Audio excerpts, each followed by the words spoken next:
उत्तराखंड के चमोली में ग्लेशियर टूटने से हुई थी 4 मजदूरों की मौत। कृषि मंत्री पहुंचे, बादल पत्रलेखा पहुंचे मृतकों के गांव, पीड़ित परिजनों को मदद दिलाने का दिलाया भरोसा। देश भर में कोरोना का कहर लगातार जारी। बढ़ती कोरोना महामारी को लेकर गिरिडीह में निकाला गया फ्लैग मार्च। लोगों को कोरोना के प्रति किया गया जागरूक।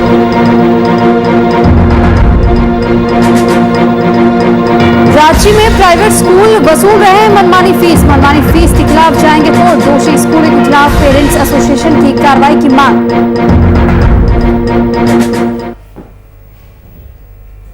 नमस्कार, आप देख रहे हैं वीआईपी न्यूज, आपके साथ मैं हूं सुरभि तिवारी। तो खबरों की शुरुआत करेंगे इस वक्त की बड़ी खबर के साथ। तो जिस तरीके से कोरोना लगातार अपने पैर पसार रहा है और ऐसे में मुख्यमंत्री हेमंत सोरेन ने कोरोना वैक्सीन का पहला डोज लिया है। इस दौरान मुख्यमंत्री के प्रधान सचिव राजीव अरुण एक्का ने भी कोविड-19 का टीका लिया, साथ ही लोगों से वैक्सीन लेने की अपील भी की है।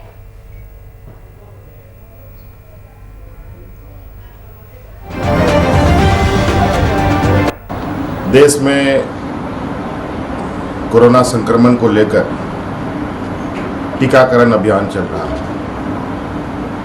इस अभियान के तहत आज हमने भी अपना टीकाकरण कराया है और मैं सबसे अपील करूंगा कि आप सब भी टीकाकरण का हिस्सा बने, टीकाकरण में अवश्य हिस्सा लें। दवा की उपलब्धता को लेकर विभिन्न चरणों में देशवासियों का टीकाकरण हो रहा है और क्योंकि देश बहुत बड़ा है, हमारी जनसंख्या बहुत बड़ी है और हमारे राज्य में भी जो 18 साल से 45 साल के लोग हैं उनको राज्य सरकार की तरफ से बहुत जल्द टीकाकरण का कार्यक्रम प्रारंभ किया जाएगा और ताकि इस संक्रमण से सबको सुरक्षा दिया जा सके। इसलिए आप सब लोगों को टीकाकरण का भरपूर सहयोग की आवश्यकता है।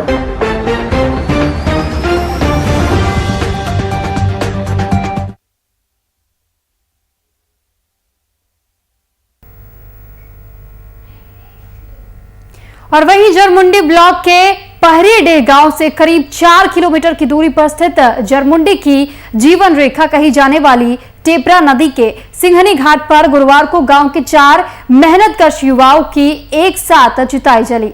ये दृश्य देखकर हर एक ग्रामीण की आंखें डबडबा गई। स्थानीय विधायक सह कृषि मंत्री बादल पत्रलेखा, जरमुंडी बीडीओ फुलेश्वर मुर्मू और अंचलाधिकारी राजा कुमार प्रसाद और उप मुखिया मुकेश यादव भी खुद को नहीं रोक पाए। तो पहरीडीह गांव के 4 युवकों की उत्तराखंड के चमोली में ग्लेशियर फटने से 23 अप्रैल को आकस्मिक मौत हो गई थी। 25 अप्रैल को स्वजनों को मौत की खबर मिली और इसके बाद से ही गांव में मातम मानिए कि सन्नाटा सा पसर गया हो। शुरू से जब से पता चला तब से हम यहाँ के प्रखंड विकास पदाधिकारी, अंचलाधिकारी, पुलिस इंस्पेक्टर, यहाँ की डीसी, हमारे चीफ सेक्रेटरी और सीएम साहब, सब लोगों में आपस में अपने स्तर से बातचीत हो रही थी और वहाँ के भी बीआरओ और एडमिनिस्ट्रेशन से बात हुआ, home ministry government of India से बात हुआ। उसके बाद सबके अथक प्रयास से माननीय सीएम साहब के पहल से 15 हमारे होनहार कर्णधार का शव झारखंड लाया जा सका। मैं खुद वहाँ मौजूद था रिसीव करने के लिए, सरकार का होने के नाते। वहाँ से सभी शवों को सकुशल उनके घरों तक स्थानीय प्रशासन, जनप्रतिनिधि के माध्यम से पहुँचाया। तो इस पर अधिक जानकारी और हमसे चर्चा के लिए जुड़ चुके हैं बिहार झारखंड के संपादक कुंदन कृतज्ञ जी। तो कुंदन कृतज्ञ जी, जो ये पूरा मामला बताया जा रहा है कि चमोली में जो आपदा आई थी, ग्लेशियर टूटा, जिसके बाद से ये 4 मजदूरों की मृत्यु हो गई थी, तो ऐसे में लगातार झारखंड सरकार ये कह रही है कि उनके परिवार वालों के साथ वो कदम से कदम मिलाकर उनके साथ खड़ी है और जो भी मदद हो पाएगी वो सरकार की तरफ से उन्हें मुहैया कराई जाएगी। तो अब तक क्या कुछ आश्वासन के तौर पर कहा गया है, कोई जानकारी? देखिए सुरभि, सबसे पहले इस पूरे घटनाक्रम के बारे में मैं आपको बता दूं कि 23 अप्रैल की देर रात चमोली के अचानक से ग्लेशियर फटने से वहां पर बॉर्डर रोड ऑर्गेनाइजेशन के मजदूरों के कैंप में पूरा हड़कंप मच गया और कई सारे कैंप जो थे वो बर्फ में दब गए। ये तमाम मजदूर 7 जनवरी 2021 को ऋषि गंगा प्रोजेक्ट के तहत सड़क निर्माण कार्य के लिए वहां गए हुए थे और वहां कैंप लगाकर सड़क निर्माण कार्य में लगे हुए थे। पिछले कोरोना संक्रमण के दौरान जब लॉकडाउन हुआ था तो उस दौरान झारखंड से हजारों की संख्या में मजदूर बॉर्डर रोड ऑर्गेनाइजेशन सीमा सड़क संगठन के तहत जो सड़क निर्माण का कार्य किया जा रहा है उत्तराखंड में, वहां पर जाकर काम कर रहे थे। इस पूरे हादसे में 8 लोग खूंटी के, 4 दुमका से, 2 रांची से और 1 पूर्वी सिंहभूम यानी जमशेदपुर से, कुल 15 मजदूरों की मौत हुई थी। अभी भी कई लोग लापता बताए जा रहे हैं। कितने लोगों की एक्चुअल में मौत हुई है यह कह पाना अभी थोड़ा कठिन है। इसके बाद मुख्यमंत्री अपने स्तर से इन मजदूरों के शवों को झारखंड लाने की कोशिश करते रहे। 26 तारीख को, 23 तारीख को दुर्घटना होने के बाद 26 तारीख को जब मुख्यमंत्री ने केंद्रीय गृह मंत्री जी भी सीमा सड़क संगठन पर आक्रोश जताया और मुख्यमंत्री की बातों से सहमति जताते हुए अपने स्तर से उन्होंने इस बात की गारंटी दी, भरोसा दिलाया कि तमाम मजदूर जो झारखंड के मृतक मर गए हैं उनके शवों को झारखंड अविलंब पहुंचाया जाएगा। कल देर शाम 15 मजदूरों के शवों को उत्तराखंड से विशेष विमान के द्वारा रांची के बिरसा मुंडा एयरपोर्ट पर लाया गया। वहां पर इन मजदूरों और रांची उपायुक्त अली रंजन मौजूद थे और वहां से इन मजदूरों को विशेष वाहनों के जरिए अपने अपने गंतव्यों तक पहुंचाया गया, जिसमें खूंटी, दुमका, जमशेदपुर और रांची के बुंडू इलाके से, रांची का अनुमंडल इलाका बुंडू, वहां के 2 मजदूर थे। सरकार ने इन तमाम मजदूर के परिजनों को उचित मुआवजा देने की बात कही है। तमाम मजदूरों के इस कोरोना काल में जहां संसार में काफी संकट और समस्याएं आ रही हैं, उनके शवों के अंतिम संस्कार की व्यवस्था कराई है और साथ ही साथ इस बात का भरोसा भी दिलाया है कि इनके रोजगार के लिए, इनके बाकी परिवार के भरण पोषण के लिए तमाम तरह की सरकारी सुविधाएं मुहैया कराई जाएंगी। हालांकि कल से लेकर अब तक, जब से मजदूरों के शव झारखंड आए हैं तब से लेकर अब तक सरकारी सहायता के तौर पर इन लोगों के तमाम मजदूरों के शवों का अंतिम संस्कार कराया जा चुका है।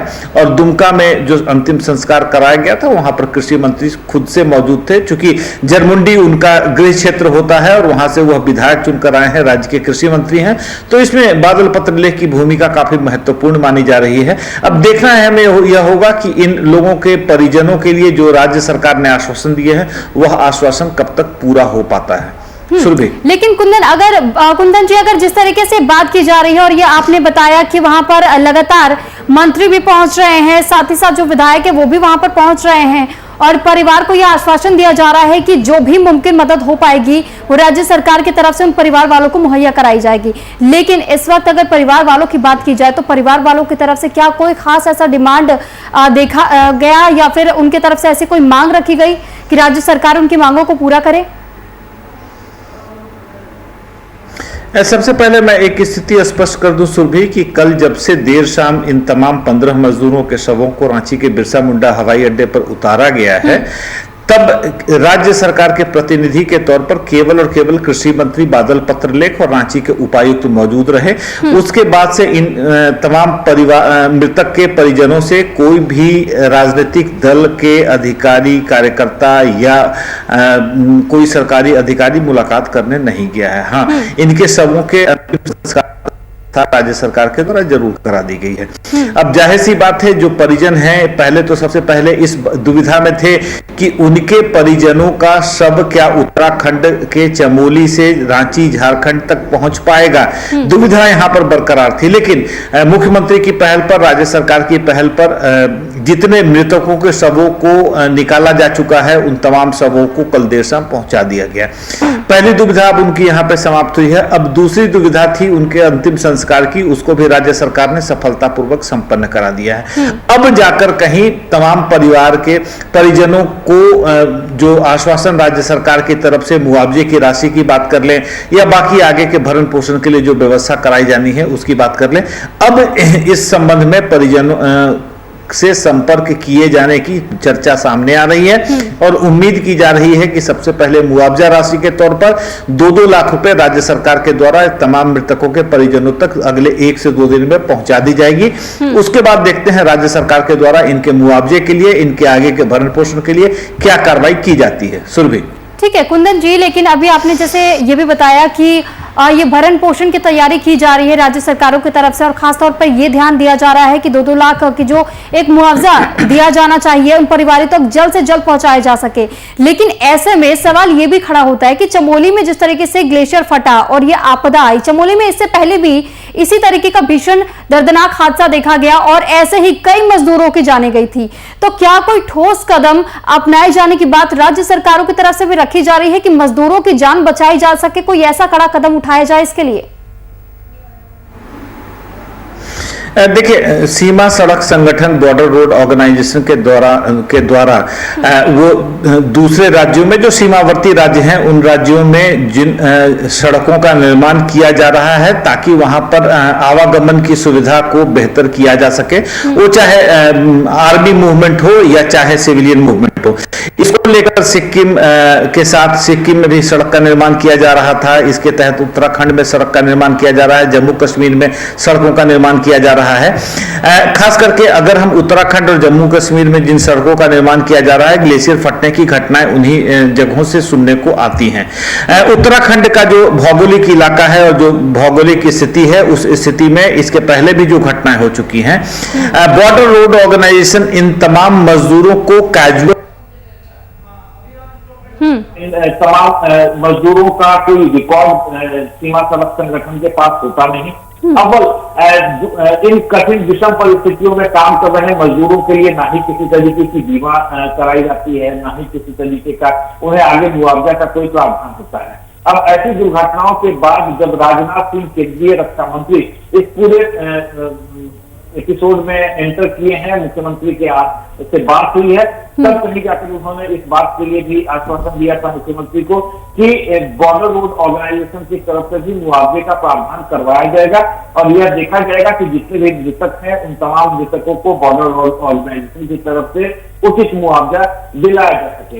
ये तमाम व्यवस्थाएं की जा रही है, लेकिन जो व्यवस्था है, जिस व्यवस्था के तहत झारखंड से मजदूरी करने के लिए देश के विभिन्न हिस्सों में जाते हैं और ऐसे हादसों का शिकार हो जाते हैं। मैं आपको याद दिलाने की कोशिश करूंगा सुरभि कि पिछली बार जब 24 मार्च से लॉकडाउन लगा था पूरे देश में, उस दौरान झारखंड सरकार ने लद्दाख से और अंडमान निकोबार से 2 जगहों से अपने प्रवासी मजदूरों को हवाई जहाज के जरिए वापस लाने की प्रक्रिया की थी। अब जाहिर सी बात है, लद्दाख में जो झारखंड के मजदूर फंसे हुए थे वह भी कहीं न कहीं इन्हीं संस्थाओं के जरिए निर्माण कार्यों में लगे हुए थे।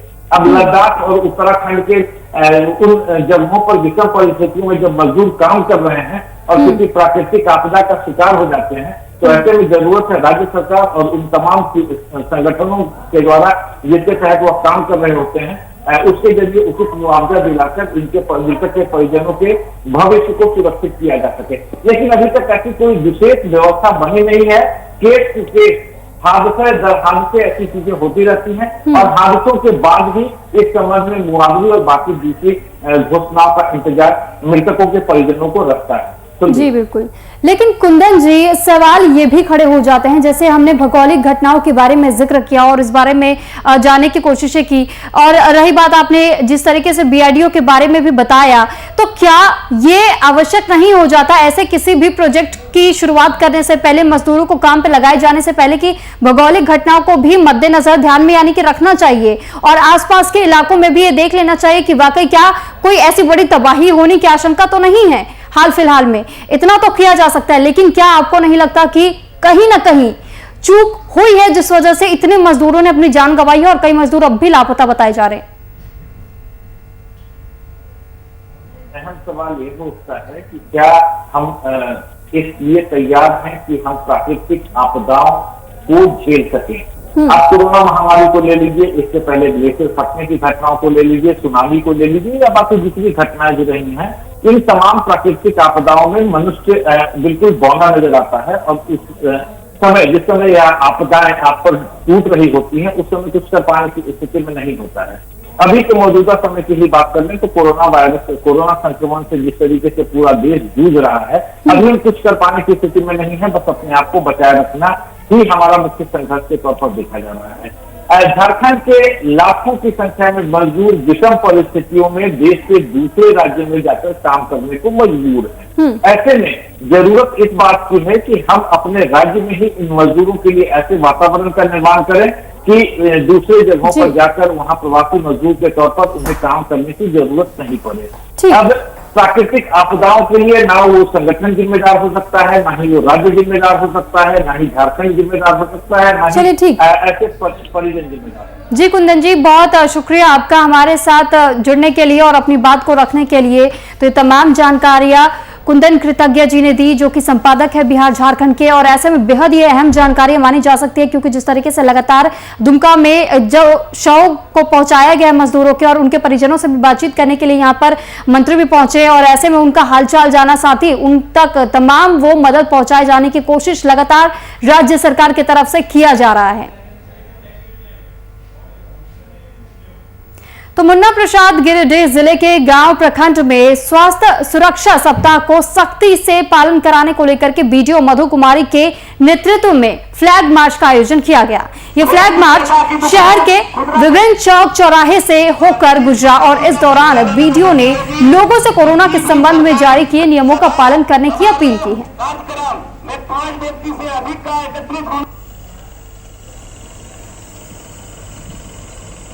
सभी प्रकार की जुलूस, धार्मिक जुलूस, शादी बारात सहित सभी प्रकार की परीक्षाएं। तो गिरिडीह का ये वीडियो हम आपको दिखा रहे हैं कि किस तरीके से यहाँ पर जो सुरक्षा कर्मी हमारी सुरक्षा के लिए दिन रात तैनात रहते हैं, ऐसे में उनकी तरफ से एक फ्लैग मार्च निकाला गया। लोगों को कोरोना के प्रति जागरूक करने की कोशिश इस फ्लैग मार्च के जरिए की गई, और साथ ही यहाँ ये भी देखा गया कि महिला सुरक्षा कर्मी भी इस दौरान मौजूद थी, और साथ ही ये जो एक जागरूकता फैलाने की कोशिश लगातार की जा रही है, क्योंकि जो कोरोना महामारी है उसका प्रकोप भयावह है, और ऐसे में जो स्थितियां जिस तरीके की भयानक मंजर हमारे समक्ष रखती हैं, तो ये बेहद जरूरी हो जाता है कि लोगों को जागरूक किया जाना चाहिए समय समय पर। और इसी वजह से सुरक्षा कर्मियों की तरफ से गिरिडीह में ये फ्लैग मार्च निकाला गया, और साथ ही माइक पर अनाउंसमेंट करते हुए लोगों को जागरूक करने की कोशिश की गई कि कोरोना महामारी से हमें किस तरीके से अपने आप को बचाए रखना है। और वहीं राज्य के प्राइवेट स्कूल अभिभावकों से मनमाना फीस वसूल रहे हैं। झारखंड पेरेंट्स एसोसिएशन के अध्यक्ष अजय राय ने इसकी जानकारी देते हुए कहा कि प्राइवेट स्कूलों की फीस मनमानी के खिलाफ ये लोग कोर्ट जाएंगे, और कहा कि यह सारा काम राज्य सरकार के तथाकथित पदाधिकारियों के संरक्षण में हो रहा है। साथ ही इस संबंध में एक पत्र राष्ट्रीय बाल संरक्षण आयोग को भी भेजा है, जिस पर दोषी स्कूलों के खिलाफ दंडात्मक कार्रवाई करने की मांग की गई है।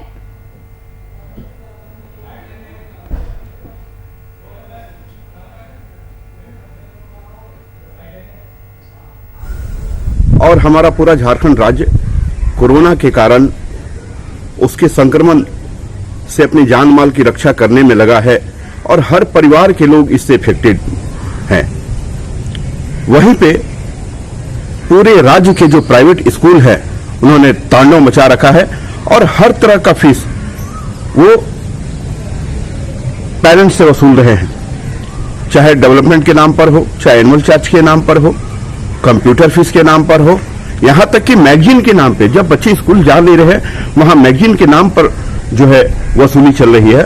जो स्कूल मनमानी कर रहे हैं फीस लेने का, वो गलत है। हमारे झारखंड सरकार भी से त्रस्त है। पूरे जितने भी प्राइवेट स्कूल है सबको कह के थक गए हैं कि आप ना ले। बहुत सारे प्राइवेट स्कूल का रजिस्ट्रेशन भी नहीं है, लाइसेंस भी नहीं है। वैसे स्थिति में मनमानी कर रहे हैं प्राइवेट स्कूल। हम पूरे जितने भी गार्जियन हैं, हम गरीब घर के सभी गार्जियन एकजुट हो और इसका हम लोग खूब जोर विरोध करेंगे कि इस कोरोना काल में किसी तरह का प्राइवेट स्कूल का फीस ना लिया जाए। और इस पर अधिक जानकारी के लिए संवाददाता करिश्मा सिन्हा हमारे साथ फोन लाइन पर जुड़ चुके हैं। करिश्मा, ये जो जानकारी मिल रही है रांची से कि लगातार अभिभावक जो है वो अपनी कंप्लेंट दर्ज कर रहे हैं कि मनमानी फीस वसूली जा रही है, तो ऐसे में क्या अब तक कोई ठोस कदम उठाए जाने की बात कही गई है स्कूल प्रशासन की तरफ से? क्या जिस तरीके से फीस की वसूली की जा रही है इसमें रोकथाम देखा जा सकता है?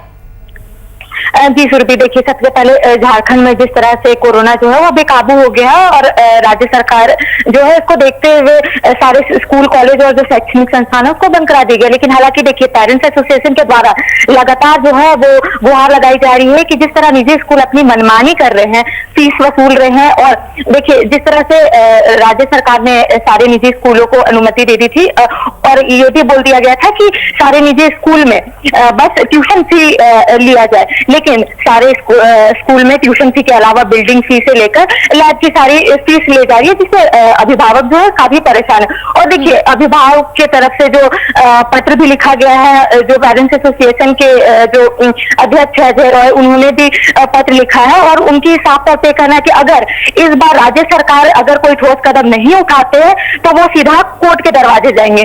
जी सुरभि, लेकिन क्या अब तक ये जिस तरीके से अभी आपने बताया कि अगर कोई ठोस कदम नहीं उठाया जाता तो वो कोर्ट का रुख करेंगे, क्या कोर्ट तक बात पहुंचेगी या फिर ऐसी उम्मीद जताई जा सकती है कि अभिभावकों और स्कूल प्रशासन की तरफ से, दोनों की तरफ से ही एक बैठक बुलाई जा सकती है, बातचीत हो सकती है और जो मनमानी तरीके से फीस वसूला जा रहा है उसके लिए सफाई दी जाए या फिर इसे कम किया जाए?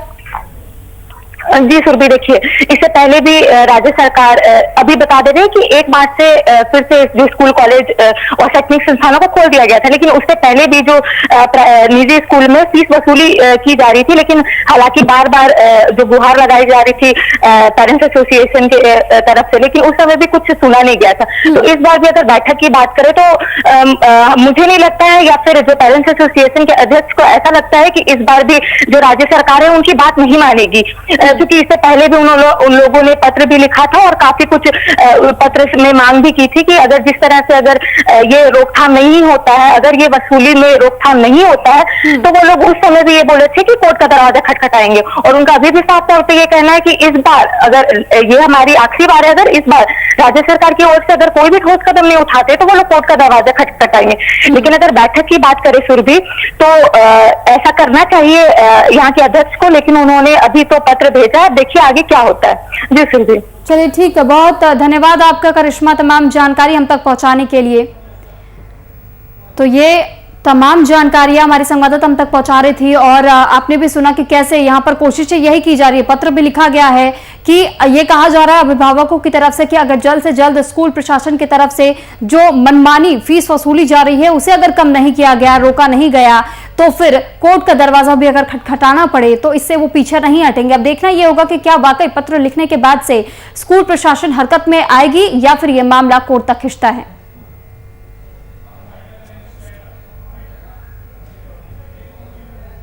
और फिलहाल इस बुलेटिन में इतना ही। आप बने रहिए वीआईपी न्यूज के साथ। नमस्कार।